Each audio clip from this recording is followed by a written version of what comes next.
This is the Horse Radio Network. This is episode 185 of Horsemanship Radio, brought to you by Hands On Gloves, the all-in-one shedding, bathing, grooming gloves. Horsemanship Radio is a part of the family of the Horse Radio Network, and today we have horsewomen. They cared enough to start nonprofits, and they help horses and the people who love them.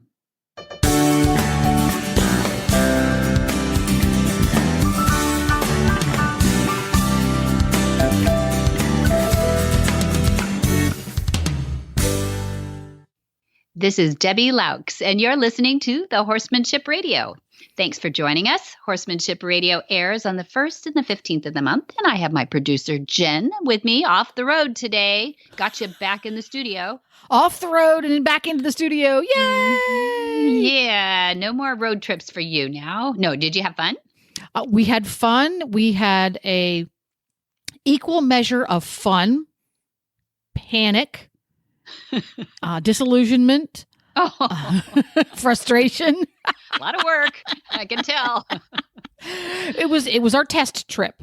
We went out for a week on the road with our RV and visited various and sundry listeners and friends' farms and broadcast the shows from there and basically did our podcasting thing from there. And we were practicing because in the month of August, we're going to go out and do that for an entire month.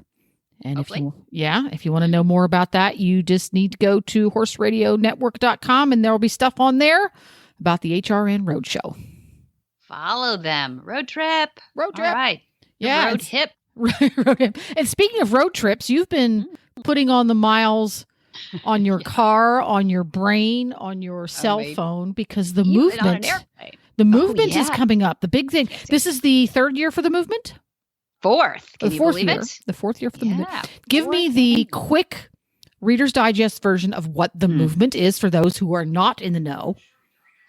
Not in the know, go to themovement2021.com and you'll learn a lot of stuff in there. But it is so much fun. What we decided about 4 years ago, or I guess probably 5, and then we pulled it off in the 4th, is that we hold a lot of things close to our vest here. There's just so many cool things going on from different areas with our programs for veterans, our programs for kids, our programs for training people to be certified, the students that come from all over the world, that we thought it would be cool to pull together a weekend where everybody comes together and talks about all these cool things they're doing to take violence out of horses and training and how that bridges the therapeutic qualities for people.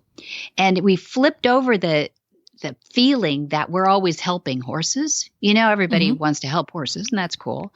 But we went, wait a minute, I think actually horses help us. And what does that look like? And we've had these speakers every year that are phenomenal. And like with Temple Grandin last year when we did the live streaming because COVID happened and we went, so what? You're not going to stop us. You can't stop us. So we had Dr. Siemens and we had Ashley Mancuso and we had Jamie Jennings and we had Monty Roberts and Temple, as I said, and others. We had one of our certified instructors Ellie Boardman, who called in all the way over, zoomed in and had her big picture right there on the round pin from England. Then Germany, we had Denise Heinlein, our instructor, who was stuck over there in Europe too. And they both did amazing presentations. So it was really cool and really fun. And of course, Temple was in her kitchen in Colorado. But she could see the Mustang in the round pen and Dad could see her on the screen, and then Dr. Siemens could see her from the edge of the round pen, and they could all talk and say, what's that horse doing right there? And what do you do? And really, really cool. Well, this year, what do you do, right? You've got COVID still happening. It's January or so, and you really have to make a decision what you're going to do.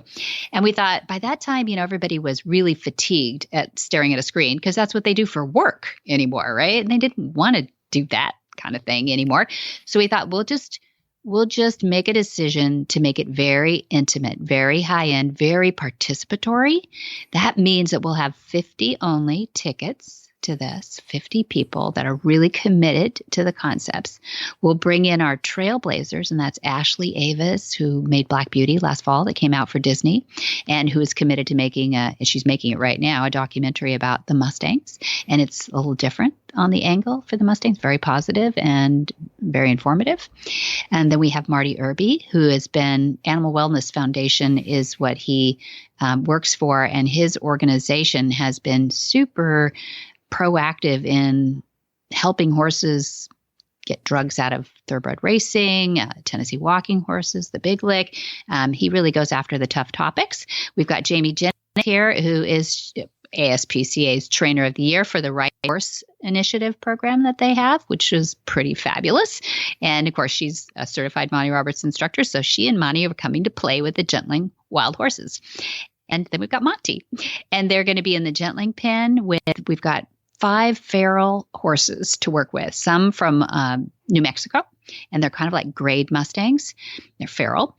And we've got these big, there's some Percheron in them. They grow up in the mountains up here in San Ynez, and they have to survive the cougars, and they have to survive the rattlesnakes, but they're not afraid of people. So it's really cool. They're completely feral, but they see people because they're in the mountaintop here, and they come down for we throw some alfalfa out there, and, they're big and they're beautiful, and people will remember them from the movement.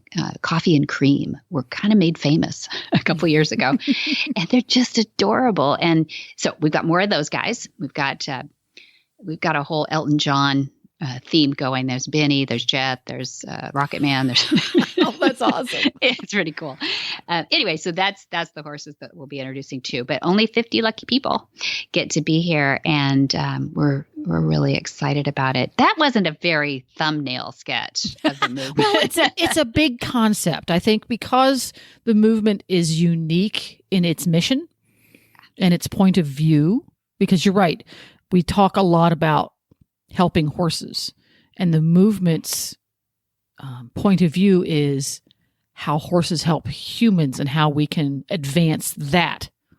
So I think it's genuinely unique in the industry in that that's the only focus of the entire program. But you guys have been doing this. This is year 4, and years 1, 2, and 3, you can still partake, can't you? Yeah.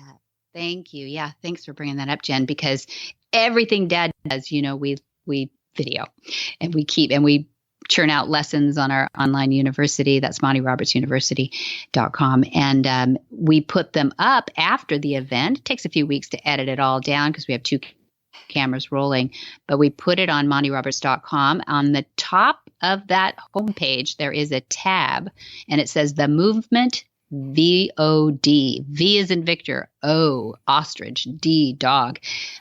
Obviously not very military on that, but or if you please, that means video on demand.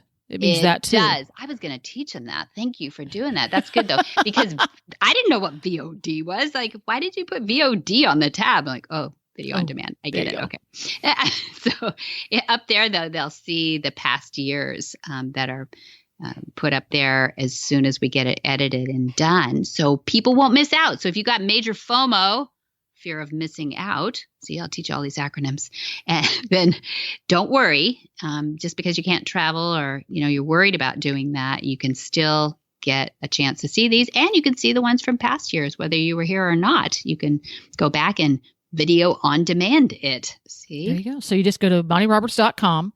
At the top of the page, the movement VOD, and that brings you to a page that has all of the movement videos, which are the entire symposium brought down into a clear, concise, informative, and enjoyable video. But you also have on there a lot of other videos from Monty's. Mm-hmm. You got some backstage passes on there and some other stuff too. Yeah, absolutely. We have some highlights. The trailers are really fun just to watch to see which one you want to start with. Like there's a beautiful Cremello stallion all fired up going around a round pen. If you look at that, that's last year's with Temple Grandin and all those people I just talked about. But they have the other ones too. 2019 and 2018 is up there, and other things of interest. It's better than YouTube, you guys. YouTube is kind of messy video. These are beautifully done. Yes, they are professionally produced, so they rock as far as production value is concerned. You do a good job with that. There we go. Well, that's what's going on at Flag is Up Farms for now. We'll later in the show, like we always do, we will get to the calendar, which will tell you what's going on for the next 3 months or so. Yeah. If you're interested in that. So if you are not going to the movement in person, and if you want to go to the movement in person, just go to MontyRoberts.com, look up the phone number, give them a holler on the phone. You'll talk to a real live human being who knows what's going on. Yep. And save it for next year. I think we'll be at June again next year. So long-term planners. There you go. And speaking of long-term planning, you need to probably replace some of the grooming tools in your grooming box. I just noticed that today. Some of my grooming tools are looking a little ratty. So if you haven't done so already, you need to check out Hands On Gloves, who are our title sponsor. So let's hear from them before we get to our first guest. Well, I'm sitting here today with Jay Michelson of Hands On Gloves. And we were talking today about the horse that has sensitive skin, or the animal that has sensitive skin, Jay. And I wanted you to help me address that a little bit. I know you've got some features to your products, but I know you know more about it than I do. So what do you do? What do you say to the owner that has somebody with sensitive skin? Our gloves are made from surgical grade nitrile. So that makes them chemical resistant, mildew resistant, because you can bathe with them too. They're made to get wet. But across the board, there's no latex in them. So it's great for any animal, any people that have latex issues. There's no latex in it. They're just your hands. And if you have a thin-skinned horse or dog, they're cats, other animals, there are many animals that don't like to be touched in certain areas. But having the gloves on, it's just your hands. You get immediate feedback if you get to an area of that animal that is sensitive. And you can apply less pressure in those areas, and you can apply more pressure in the other areas. We have professional grooms that work from us. They groom for Olympians across the board, and these guys are phenomenal. And they did a study on mainly thoroughbreds, thin-skinned thoroughbreds, and they found out that most people are grooming too light. Oh, interesting. They're tickling the horses, and went in and applied just a little more pressure, and the horses loved it. And so that's kind of some of our experience with it. We have all kinds of animals and experience with that. I think you can throw these in the wash machine. Am I right? You can. Next time you bathe your animals with them, use the gloves. A little bit of soap suds up all the way. And what we do after we bathe our animals with them, we rinse them off, hang them out to dry, and they go back to new. You can throw them in the washing machine. Just don't put them in the dryer. And just throw them in the washing machine, hang them out to dry, and they go back to new. Well, Jay, how do people find out about you? handsongloves.com. Bonnie McRae is the founder and director of After the Races, a nonprofit in Elkton, Maryland, whose mission is to rehabilitate and rehome retiring racehorses into long-term homes while promoting the versatility and usefulness of the breed beyond racing. Bonnie grew up around horses and began working professionally with the thoroughbreds right out of university. She worked in many aspects of the racehorse industry, from starting youngsters for the track to exercising and managing racehorses, including some graded stakes winners. While she also handled broodmares and foals, she always gravitated toward the rehabilitation and training side of the industry. For fun, Bonnie enjoys pursuing endurance and eventing riding with her own horses, and even completed the Mongol Derby in 2014. Well, welcome, Bonnie McRae. What a great name, too. Bonnie, I'm so happy to have you at Flag is Up Farms. And you are interning here as a part of our transition horse program. But I wanted to learn a little bit more about you and what got you here first. I know we've read that you're the founder and director of After the Races. We definitely want to hear about that. But I'd like to hear how you got into horses. We always like to know your horsey background first. How'd you meet horses in your life? Sure. And, thank you for having me. I'm really excited to be here.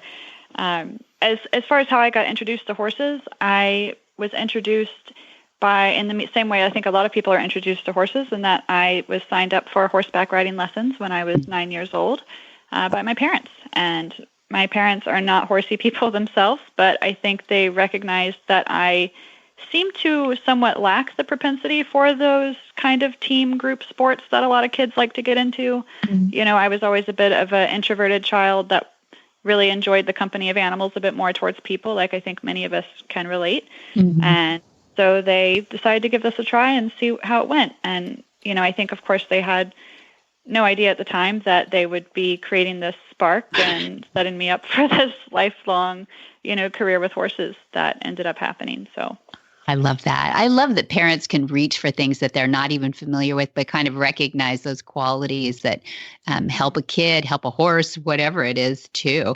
And we're so glad that you chose horses and stayed in the industry, and, as a lot of women do. But you've taken it to a new level. I was amazed by this first internship that I read about that you were in your background, that you interned with Juddmonte Farms. How do you say that? Juddmonte Farms? Juddmonte Farms? Juddmonte Farms. There we go. Yes, got to give them credit. Juddmonte. Yeah. Oh, man, they are amazing. Yeah. Tell us a little bit about, because you assisted in starting 72 young horses for the track at Juddmonte Farms. Tell us about that operation. Yeah. Yeah, so Juddmonte is actually a farm that has several locations throughout the world. They are world renowned, really, for being one of the best or most successful thoroughbred breeding operations in the world, as well as potentially racing outfits as well. And they really believe in education. So they hire a lot of interns, both independently on their own, as well as through this program that I participated in, which is called the Kentucky Equine Management Internship. And this is an internship program geared towards college graduates who want to kind of get a foothold in the industry and also get a bit more day-to-day experience managing a horse farm and what all it entails. And I was able to actually get one of these training internships with Juddmonte, where we did get to manage horses. We did have our own barns of yearlings that we took care of, but we also got to assist in start to finish the starting of these 72 young thoroughbreds for the racetrack. And it was a really incredible experience and really taught me a lot about training horses. I bet, because you were not only on the ground trainer, but you were also in the saddle, right? Yes. We were their first riders, as well as, exercise riders once they got going. And, it really set me up for a lot of success when it comes to riding racehorses. So yeah, I bet. Nothing like a university of horses that way. But you've worked with over 1,000 racehorses too, and you're way too young for 1,000 racehorses. That's pretty darn amazing. So you're pretty ambitious, and so you're probably pretty confident too around horses. How much have you worked with the horses that are non-domesticated? Feral horses. Not too much. In the United States, none at all, really. I was able to participate in something a few years ago called the Mongol Derby, which is a horse race in Mongolia. It's actually the world's longest horse race. And for that race, we actually, believe it or not, ride semi-feral horses. It's true. To compete in the race. So I have had a bit of experience, handling these horses that aren't used to being handled. And actually, I got to go back to Mongolia a few years ago as well and actually get a hand at herding them up and lassoing them and, bringing them in so that we can work with them. So that's probably the closest I've come to working with untouched. That's pretty close. That's pretty close to what more than probably most people ever get a chance to do, because most people don't get to work with the feral horses. And boy, I'd love to have you back to talk about that experience too, because I think even just hearing about it does teach us a lot. So I'd love your perspective on that too. But I see probably one of the best reasons we have you here is because you started after the races, which is a rehab and rehoming operation. And that's what I really wanted to dig into a little bit. Why did you start that? That's actually a really good question. I think it was kind of a product of several events, culminating to the point that it ended up in. I was able to go from working at Juddmonte Farms with their yearlings and horses in training to ultimately, managing and riding racehorses in other capacities, as well as doing a good bit of freelance riding and training for particularly racehorses, but as well as other breeds. And at one point in my life, I actually just found myself renting a farm or a house on a farm that was a former breeding operation in Pennsylvania. And, I was just kind of looking for the next step for myself and became aware of this need for a safe place for horses to come off the racetrack and rehabilitate and, work towards their next career. And they really need a particular type of person, I think, who is very familiar with kind of the ins and outs of the racetrack and racetrack life, as well as the horses themselves. And I felt that I could fill that need. So, it really just was a matter of kind of all these little things bringing me to a spot where I was able to start this program. Yeah, obviously you felt confident with them because the horses were responding well to you. And I know that's such a hard thing to define in your own self. But what do you think it is about horses that respond to you well? How did you handle them in such a way that you felt like that's sort of your superpower? Right. Well, when I was a younger rider in my teenage years, I actually came into possession of this horse that was quite abused. It had been through a rather difficult long-term situation of abuse, unfortunately. And again, my parents stepped in, and they're not horse people, as I've discussed before. Right. But they somehow managed to find this trainer who, I actually still remember him. His name is David Lowry. And he was just what we kind of call sort of like a backwoods kind of cowboy down in North Carolina who had a reputation for working with what many people referred to as problem horses. Of course, as we all know, mostly it's not a problem horse so much the horse that has problems with humans. But in my time working with my horse and with David, he really introduced me to essentially what I now recognize is, Monty Roberts' style of horsemanship, of, a matter of training without aggression and developing horses that want to work with you. And it gave me kind of the first taste of that. And then I continued to take that similar approach with me as I progressed, professionally and with my riding career as well. And that level of patience and kindness and always giving the horse the benefit of the doubt, really has served me well throughout, I think, every position that I've had with racehorses. I think they recognize that in a human when they have that approach versus what the type of approach they're maybe more typically used to. Mm-hmm. The thoroughbreds are so lucky to have you too, because really these are attributes of probably any horse in any breed, really. But the racehorses do have some disadvantages over, they're not owned by a 12-year-old girl who loves them and dotes on them all day, right? They're often put through a lot of stress. And I like one thing that I read that you wrote that said that the best way to get a horse to work with you is to work within its language, but you didn't really define that. How would you say you meant that to be? I think a lot of that is really taking a step back and trying to kind of remove the human expectation from the equation. As far as I'm concerned, when I first work with a horse, I really try to take a step back and look at the horse and what it's telling me, perhaps through its body language, through its reactions to my movements, to what I ask of it, and really try to kind of develop potentially a history of a horse without having a verbal history ever given to me. I think there's a lot that the horses can tell us about what they're ready for and what they've experienced in the past, and being able to kind of read that and then come back to them in a way that they can understand, through your own body language and posture and, kind of using that silent, language of horses to connect with them. I think that's what I was trying to reference in that statement. Yeah, that makes sense. And do you ever get those horses that are really glazed over? They're really, yeah. And what do you think? What's your ability to kind of watch for that breakthrough moment with them? For us, I think a lot of what we do here, everything we focus on it after the races centers around the rehabilitation of the horse. Obviously physical things aside, more importantly almost is the mental rehabilitation of these animals. And sometimes we get these horses in from the racetrack and perhaps they've been racing, some of them I get are even 12 years old. They've been at the racetrack their entire lives at that point. And some of them have very, wonderful caring connections, and some have perhaps maybe a little bit more of a mechanical relationship with the people in their lives. And when the horses come into us with that kind of glazed look that you're talking about, to me, one of the most effective ways to help them is to actually let them just be horses again for a while.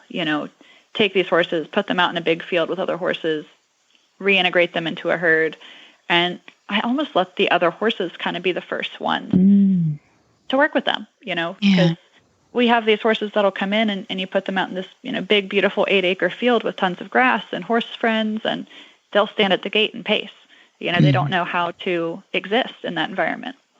And it's not every horse, but, most times, unless the horse is, perhaps a danger to itself, I tend to just leave it out there. And that's a great idea.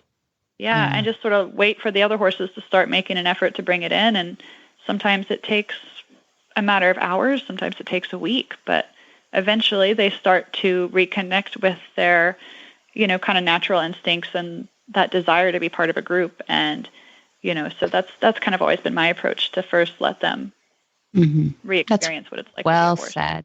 Well said. I love that. A lot of people say, "Oh, just be a horse," but if you haven't been around horses a lot, you don't know what that means. It seems obvious that be a horse is whatever you grew up with. If that's a 12-by-12 stall, that's one thing. If it's pasture horses, that's another thing. But people don't always. That's a good definition. I like that. So I know that you've rehomed over 650 horses, some crazy number like that, and that you're still working with about 120 horses per year. So, man, I got to ask you, you get up on those horses and you ride out and have other trainers do too. What's your trail look like that you put these thoroughbreds on? Everybody's always curious about, how do you get a thoroughbred out on the trail? Oh, like what sort of trails they experience with us? Yeah. We actually are very fortunate. We currently rent, but we have a 77-acre farm that is about 36 acres cleared and about 40 acres of woods. And we have sort of some introductory level trails through those that we've cut through, and we have bridle paths around the farm. And, we always do our first kind of out of the arena experience there on the farm.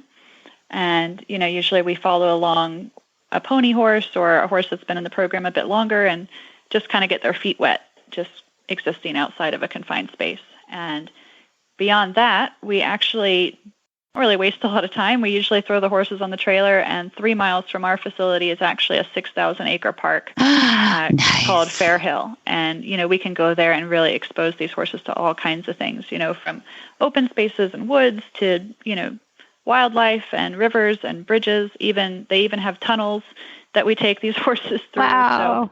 So we are so fortunate to have that close by, and we go out there at every opportunity we get. I bet. That is awesome. Now, a lot of people say, no, bubble wrap thoroughbreds. You can't do that. But what a great thing for their brains. I love that. So it gets me down to the adopters, because that's your goal. You're putting these horses back into the next vocation or their next home. And how do you know you have a good match in somebody who's adopting? That's a really good question. We actually, I think a lot of it is knowing the horse first and foremost. Our experiences with that animal can pretty well tell us, what they're going to be comfortable with, if they're going to be more forgiving for certain things or more resistant to certain things.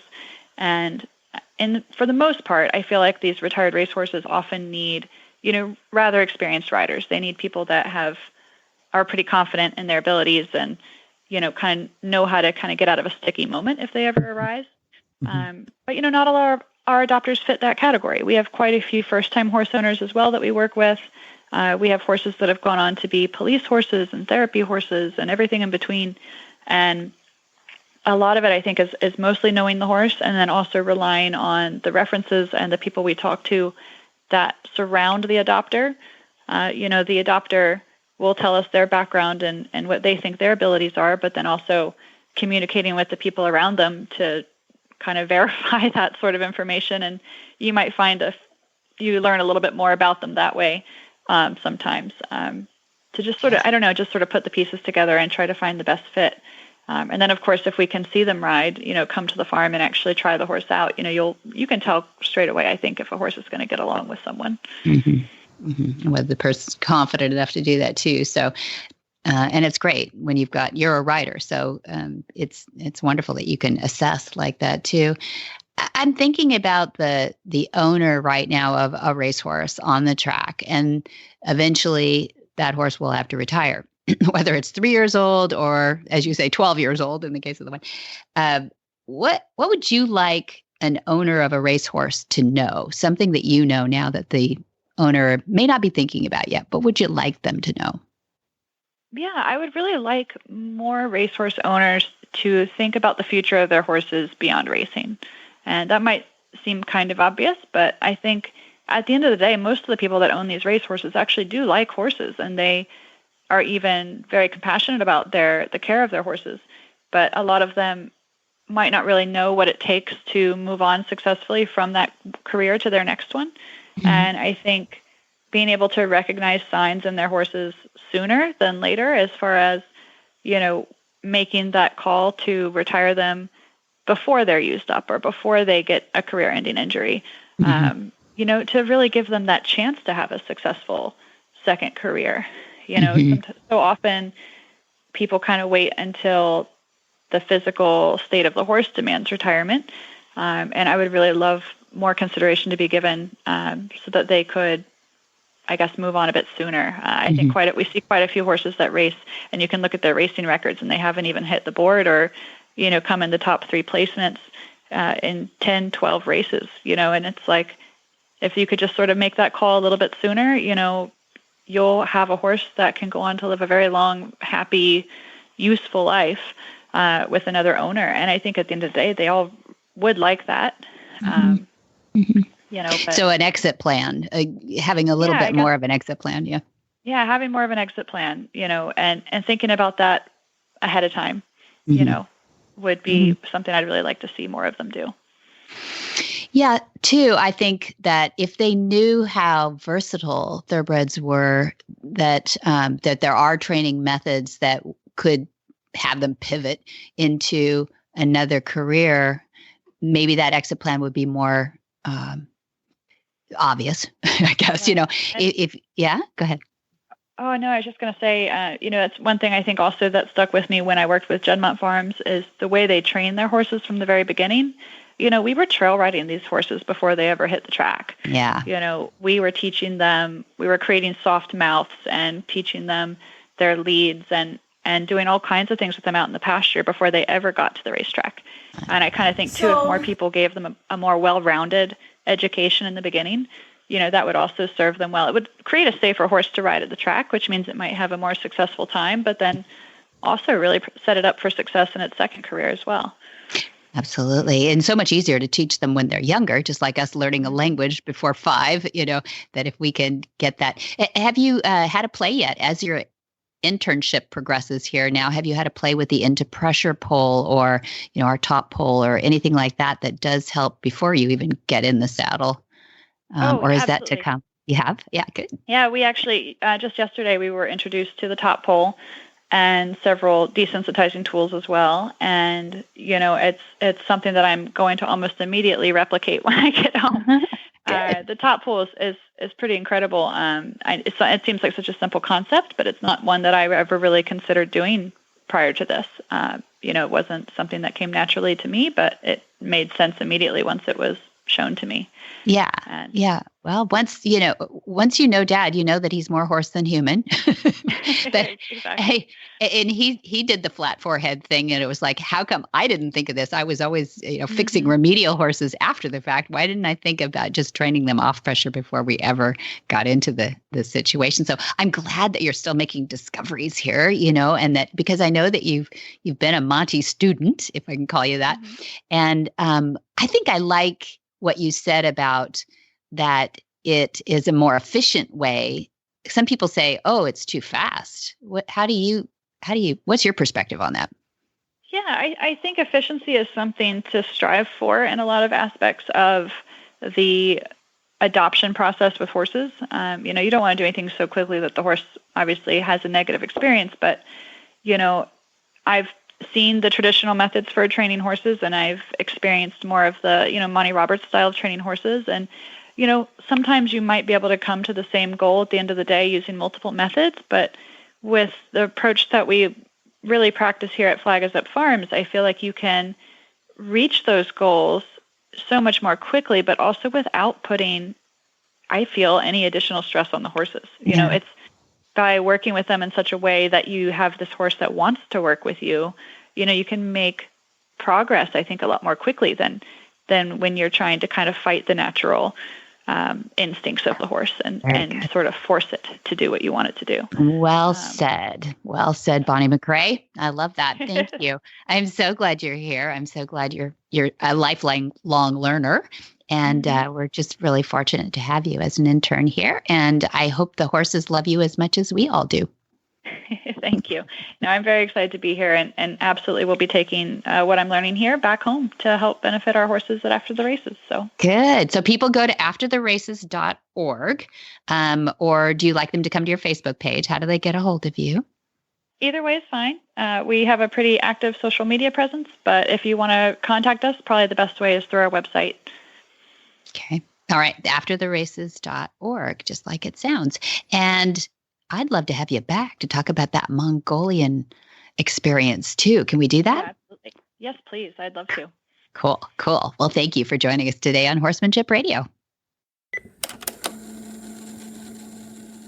Hi, Debbie. I just had to write and tell you how much I'm enjoying Monty's podcast on Horsemanship Radio. You and Monty and your podcast guests are my company every evening while I'm feeding, cleaning, and finishing up barn chores for the day. I especially enjoyed the recent podcast 158 because so many of the guys that Monty talked about, and especially Greg Ward, were heroes of mine when I was growing up. It was really fun to be a fly on the wall listening to Monty recount all those stories. And I also enjoyed his discussion with Tanya Johnston about the deer and thigmotaxis. Thanks for all the great information you and your dad are spreading throughout the world. And thanks for making the time doing my barn chores no chore at all. All the best, Nan Meek. Joell Dunlap can't remember a time when she wasn't obsessed with horses. Born into a non-horsey family that moved every few years, Joell sought out unconventional ways to bring horses into her life as a kid. Her mother's family were jockeys, and by the time that she was in her early 20s, she was galloping racehorses, starting young horses and working at breeding farms and thoroughbred sales. She dabbled in jumping, eventing, dressage, polo, fox hunting, and reining. And then in 2004, she and her husband Darius started Square Peg Foundation to put marginalized people together with horses that also needed a second chance. They served homeless families, girls that had been trafficked, survivors of domestic abuse, but it was autism families that kept finding Square Peg, and it was the off-the-track thoroughbreds that needed homes. It turned out that an understanding of and a passion for classical dressage is key to building horses who are most effective at supporting the families at Square Peg. As a result, some world-class horsemen have supported Square Peg's work. It was like a dream come true for Joell, and all these classical masters have been amazed at the willingness and intelligence of Square Peg thoroughbreds. Well, welcome. We've got Joell Dunlap on the phone, and I think you're calling in from the San Francisco area. Am I right, Joell? You're correct. We're in Half Moon Bay, so on the coast just south of San Francisco. If anybody has not been there yet, go. Maybe you don't want anybody there right now, but it's beautiful there. Beautiful there. One of my favorite parts of California along the coast. And you've got horses, so it's the most beautiful place on earth, probably. Indeed. Yeah. I love your story, and I wanted to have you on. I'm so glad I heard about you, and I don't even remember how we all met. We haven't actually met, but I think your story is one of those that, like, when I grow up, I want to be Joell. Oh, No, you're doing so well. And just the hint is that you have not only off-the-track thoroughbreds, but you also have autism in the story, and you put them together. So what better story is that? And I thought the first question I should start with is, why off-the-track thoroughbreds? Why OTTBs? Well, that's something I could talk about for a long time, but probably the short answer is thoroughbreds are born around humans. They're conceived with humans there, right? Thoroughbreds see humans as part of their herd, unlike really any other breed as a whole.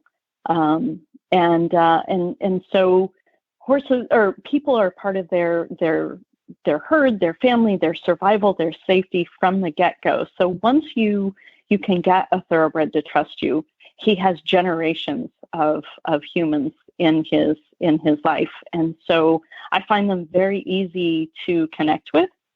And they're just pleasers. We've bred them for just centuries to want to lay down their lives for us. They give us everything. And so, they're so friendly, really.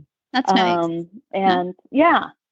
And that's probably the short answer. Okay. Well, that's great. I mean, I think what I'm hearing is that domesticated horses really are kind of like our pets are born with us, and not like, let's say, the Mustangs out in Nevada, where they've never seen something walking on two legs until they do. And then they're certainly survivalism, it kicks in and they don't want to have anything to do with it. So you're saying the opposite, that this is an environment that they're raised in. And I love the fact that you state something that not a lot of people who work with thoroughbreds actually say. A lot of people think that the thoroughbreds on the track are kind of glazed over and that they're used as, a sport, right? They're not, they don't have the relationship at the track that a lot of people might have with their, let's say, little quarter horse back home, So that's interesting to me that you say that, and that you recognize their place with humans and humans' place. One of the things I like to point out that people say, gosh, I like to help horses. And I always think that's kind of funny to me, in that I think horses help people a lot, the other way around. Yeah. But that's what you found. I mean, you formed this Square Peg Foundation to help people, marginalized people, and people who need a second chance too. And I guess that is the qualities of thoroughbreds that are retired at such a young age. Sometimes they come out of the thoroughbred industry at 3, 4, 5 years old and still have a lot of life left. How did you decide that autism was the thing that really resonated well with OTTBs? Autism found us. When we started Square Peg, we saw a gap. We saw people who didn't have access to horses but wanted access to horses. We saw people who, maybe for financial reasons or where they lived, weren't going to succeed in a traditional riding program. And we saw people who wouldn't fit into a therapeutic riding program. And we saw this big gap, and we thought, well, those are the Square Pegs. Those are the people that we want to serve. And we want to take, I'd always placed horses off the track. And then you had this gap. You had these horses that weren't going to fit into a sport home and maybe too much to be a pasture pup for the rest of their life. So that was really the nidus of Square Peg. And what found us was autism over and over and over again, because therapeutic riding programs really at the time were so focused on doing beautiful work with people with physical disabilities. And they were really good at it. Well, most people with autism don't have a physical limitation. In fact, most people with autism are very soothed by regular outdoor, motion, just like just about anybody. And because of the social deficits, really weren't getting the play, weren't getting the recreational opportunities that they really needed to thrive. So, parents just kept finding us, and they kept telling other parents, and we thought, holy kittens, we better learn about this autism thing, and we better learn it quick. I'm glad you did. I'm glad you did. So the interesting thing is that we have a transition horse program too. You may or may not know about our and we feel like we need to, with a lot of them, we need to let them become horses again. when they get here straight off the track, and some have won, some have won nothing. That's why they were retired early, or some of them have won $250,000. But all of them have a bit of a racy system, at the time. And I wouldn't even say it was in their head. It's just a hypervigilance maybe that they achieved at the track. And I think trainers like to see that a little bit, like to see them hyped up a little bit. And they've got them on rich food and all kinds of things. So we put them out in a pasture and we get them to chill. Our goal is to get them to chill for the first 4 or 6 weeks they're here. And then we start back on the training. How long do you feel it takes before you get them ready for an autistic person with every autism? Horse is different. Yeah, okay. Every single horse is different. And we're so lucky. We work really closely here in California with the Karma Placement Program. They kind of know what's really going to work for us. And they also know that we're also suckers for a hard case. So we tend to, take that one-eyed horse with, who's back at the knee and, and club-footed on the other foot. And, in exchange for that really, really, really good horse that's come from a great barn that just has this brilliant mind that the trainers are crazy about.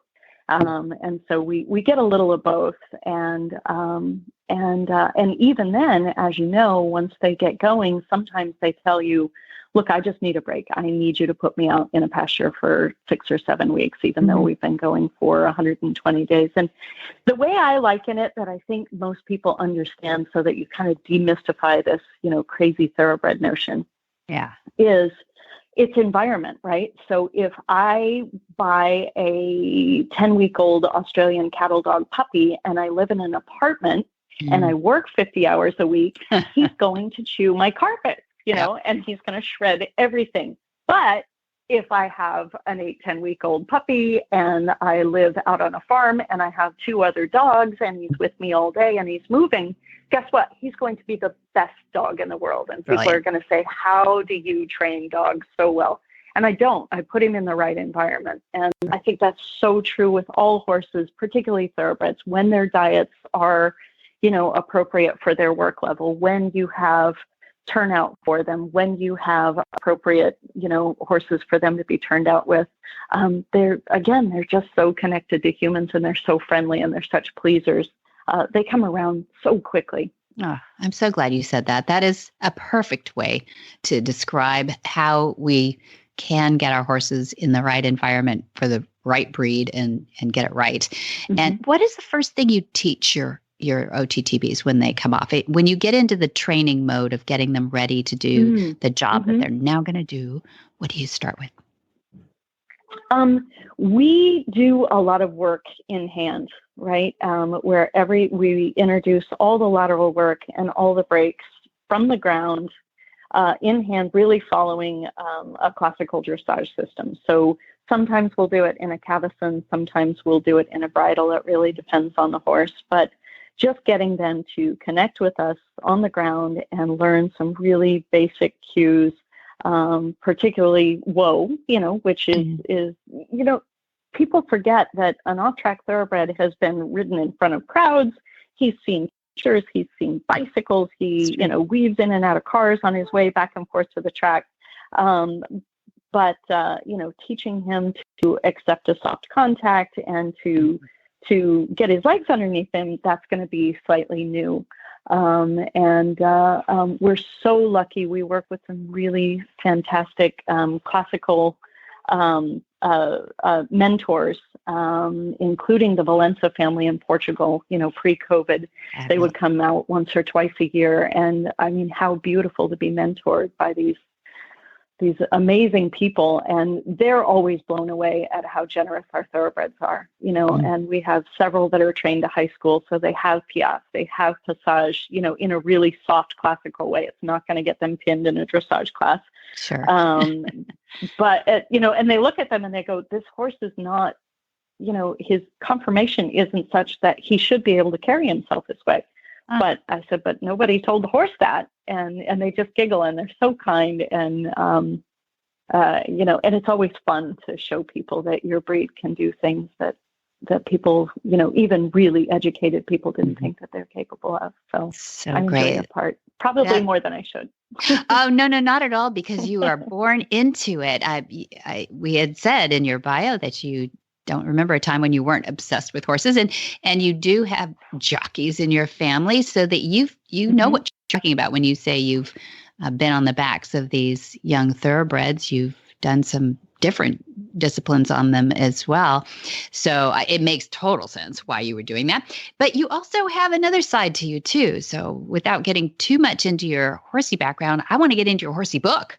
So tell me a little. Yeah, I know you're writing, and I know that you're coming out with a book. So I want to hear a little preview. I want a little exclusive here on Horsemanship Radio. Do you have a working title or a final title? I do. The final title is A Damn Fine Hand. And, our autism and even classical dressage mentor has been Rupert Isaacson and Ileana Lorenz. And Rupert wrote the story, The Horse Boy, about his journey with his son, Rowan, who's 19 now, and they're dear friends. And I was working on this book, and the working title was Gallop Girl, because I thought that was funny, and I liked the alliteration. And Gossip Girl was kind of all the rage.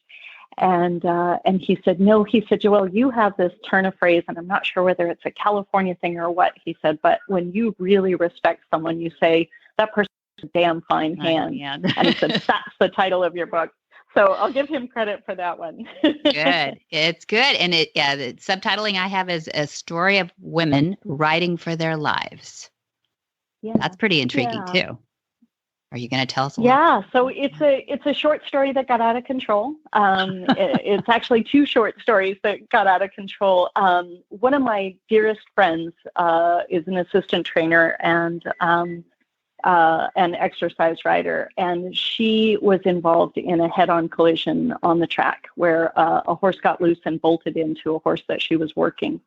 And I was sitting at breakfast with my veterinarian, who spent a lot of years on the track, and my husband and my dad, and my phone just starts jumping off the table because all these women at the track said, oh my God, Colleen's really been hurt badly, and Joelle needs to know, and she needs to get, because we're like family, and she needs to be there at the hospital with her. And I started thinking about, women in the horse world. These are women that I hadn't seen in years, and somehow they all found my number and started calling, and just how everybody came together for this woman who got injured in a way that, there but for the grace of God go I, right? It could have been any of us, and how quickly all these women came together to support her. And she did recover. Both horses died. It was just, it was one of those spectacularly tragic things. And that whole experience of her getting to Stanford and, was anyway, it was something that was really in my mind. And then I had this idea to tell the story of a retiring racehorse who just ends up in the slaughter pipeline just through, just bad luck. And I got thinking about, Black Beauty was a story that changed everything, because it started the Humane Society movement. And it was because it was the first time that somebody gave a horse a voice, a first-person voice. And I thought, what if I tell this story, from the horse's voice, and show him going through these things that he doesn't understand, and none of it is his fault. And A Damn Fine Hand is what happened when those two stories ran into each other. Yeah, exactly. Yeah. I shouldn't have said run into each other. That was a terrible metaphor. But anyway. We got you. We got you though. But it sparked something right there. So no, that's lovely. And people will, I hope that teases a little bit and make it summer reading. I hope we'll get it for our summer reading. I hope so. Yeah. Trafalgar Square Books is considering publishing it, and they've asked me to. They have another week to take a look at it, and they'll decide whether or not they'll publish it. So it's a super exciting time. And that's exciting that you could give us a little teaser on that too. And so we have to have you back, so we get to hear, how it comes out too. If somebody who has autism in their life, how would they get a hold of you, or what would you want somebody to do who could maybe be a part of Square Peg? How do they contact you? Sure. We have 2 farms, one in Half Moon Bay, one in Sonoma. So going to squarepegfoundation.org, there are 2 forms. There's a volunteer sheet and there's a families interested in services sheet. For people all over the world, we're associated with the Horse Boy Foundation, and autism is so tricky, and every family's journey is so different and so unique, but it shouldn't be alone. And that's the one thing that I think that horses teach us, that horses are always their best when they're connected and they're in a herd, and humans are the same way. So connecting people is joy in my life to do, and that's the best advice that I have for. Can I tell a quick story about autism and what we do? Is that okay? Absolutely. I was at a luncheon with Dr. Temple Grandin, who is so amazing, right? And my husband is one of those people who jumps in the front row of everything and asks the first question. And I'm the person sitting, over close to the door. Yeah. And so just a moment. Anyway, so we're at this luncheon, and he volunteers a question, and he says, Dr. Grandin, what was it about, being at a barn that really changed your life? And what she said really shifted everything in our whole organization at Square Peg Foundation. She didn't say it was the horses and the regular rhythmic movement. It wasn't this. She said the barn was the first place I had friends. Right. Yeah. Right. And we forget how important the social connection is with our horses. And being in a barn where we feel useful and connected and friendly, and we can share our stories, and I think that is really the best of who we are.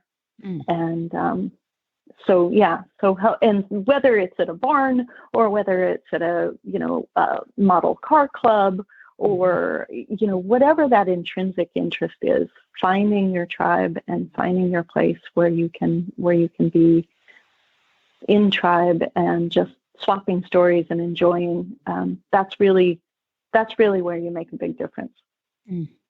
So, well, I hope people will take that to heart and look up Square Peg Foundation and all that you're doing and support as able. Are you a 501c3, a nonprofit? We are. Mm-hmm. Okay, perfect. And have been since 2004. Yeah. Good girl. Yeah. Like I said, I want to be Joell Dunlap when I grow up. So that's pretty fun. Pretty fun what you're doing there. And it seems like an amazing life, but I know that there's a lot of sweat equity that you put into that. And I affirm you and thank you for all that you're doing. Thank you. Thank you. Thank you for all you do and for keeping it fun and light and sweet and smart. I really appreciate it. Whisper the language of the herd. Listen, you don't have to say a word. It's time for Jamie Jennings to fetch an email from Monty Roberts' inbox and share a morsel of Monty's wisdom in a little segment we like to call Ask Monty. Leave this world a better place than mine. The magic in the language of the herd. Dear Monty, do you ride with a whip or use one on the ground? Do you call it a whip or a crop or something else? Do you think what you call it is important, and if so, why? Monty's answer. Since 1949, I have not ridden with a whip. I often use the giddy-up rope, which is a collection of cotton yarn braided soft so that it can cause no pain. It is my opinion that striking the horse causing pain is ultimately counterproductive in many ways. I've been able to achieve 11 world championships without the use of a whip. My position has been clear for my entire adult life that causing pain to the flight animal is virtually never productive. Obviously, treating an injury can be painful and surgery can produce pain, but whipping to improve performance is a fallacy. For more of these insights into good horsemanship, go to montyroberts.com and click on the words Ask Monty at the bottom of the page.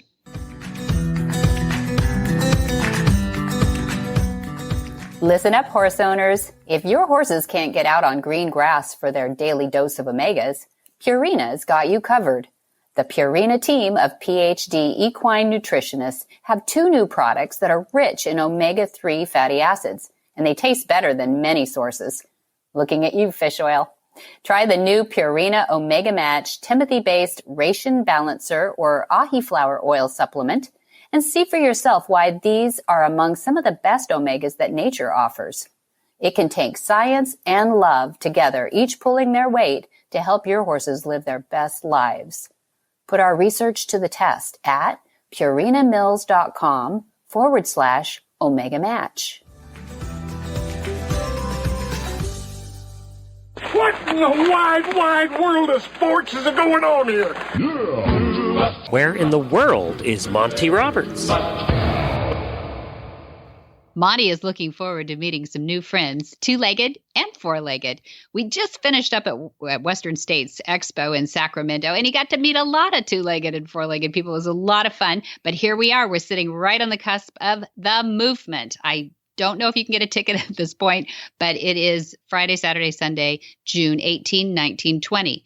And if you've missed the movement, you better move on and get next year. Put your name in at admin@montyroberts.com to inquire about next year's dates. And then we have 21 through 25. We have a Monty special training, and that's in June at the farm here in Solvang. Then July, we have at the 4th of July weekend, which is totally appropriate for veterans and first responders. July 2 through 4 is our Horse Sense and Healing for those that are beset with post-traumatic stress.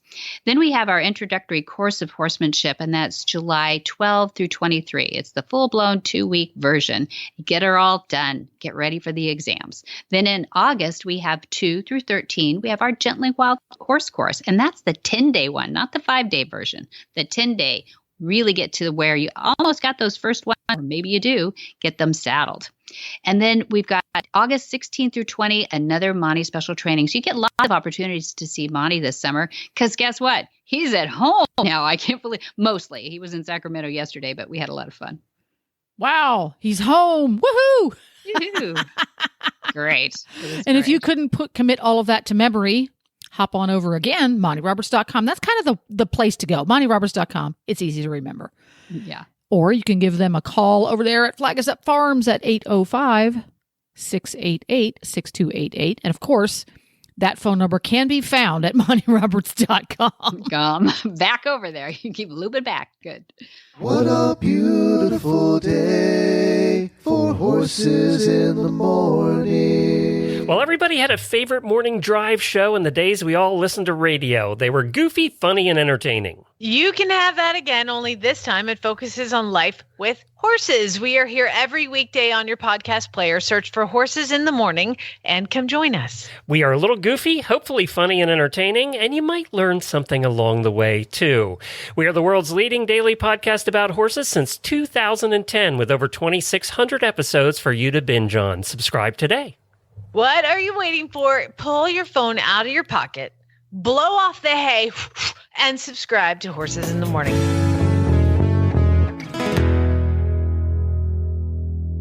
And that's about a wrap up for today. And if you want links or details about today's show, which is episode number 185, you can go to Monty Roberts, horsemanshipradio.com. That's the one. Horsemanshipradio.com. Keep going back to Monty Roberts, but we have horsemanshipradio.com. We have horsemanshipradio.com. You can also go to montyroberts.com, because right there on the home page, when you go to montyroberts.com, the podcast is on the home page. You just scroll down a tiny little bit, and right there's Debbie with her beautiful chestnut horse and her bright red shirt. And yeah, we're sort of matchy-matchy there. Huh? Matchy-matchy. So you can also find it there. And we love your feedback. And one of our favorite ways to get your feedback is on social media. So if you haven't done so already, head on over to Facebook, search for Monty Roberts, the one with the little blue check mark, and follow that one. Or if you're a tweeter or an Instagrammer, Monty's handle on both is Monty_Roberts. So check those out today. I know that the Instagram is one of your faves right now, isn't it? It's beautiful. It is so simple. Take a picture, put a caption, hashtag it. Then you're done. Who doesn't want to look at pictures of cool horses and people having fun with cool horses? Exactly. There You should get the app, though, too, because there's lots of pretty pictures there. That's true. Good point. And if you want to get the Horse Radio Network shows with you wherever you go, download the free Horse Radio Network app. Go to your app store, search Horse Radio Network, and download it today. It's free and easy to use. You can choose to get all of the Horse Radio Network shows, and there is a heap of them. Or you can pick and choose, like, give me Horsemanship Radio, and it'll download your phone each time it comes out, and you'll never miss an episode. And you can also listen on your favorite podcatcher. I'm not going to say you can listen on iTunes anymore because podcasts on iTunes is going away. You can still listen on your Apple device, but Apple has created a different place for them to live. See your Apple device to find out more. Yeah, exactly. They're so dang popular, though, you guys. Remember when people didn't know what a podcast was? Mm-hmm. And I had to put radio in the name, Horsemanship Radio? Yes, that's right. Now people are like, that's not a podcast, not a radio. I'm like, okay, you got it. They're here. There you go. And I thank you for those sponsors who've been with us too and lived through all that was a podcast era, But I love our sponsors, and Jay Michelson from Hands on Gloves has just been a king. He really is super helpful. He's got all our interns and our certified instructors scrubbing and rubbing on all their horses, and they're loving it. Lots of twitching noses out there, happy horses. And MontyRobertsUniversity.com is our reason for being here too, to get the mission statement out there. But be sure to visit all the other great shows too on the Horsemanship Radio. I do on the Horse Radio Network. And that is at www.horseradionetwork.com. But here's what I want you to do. Until next time, have many happy horse hours.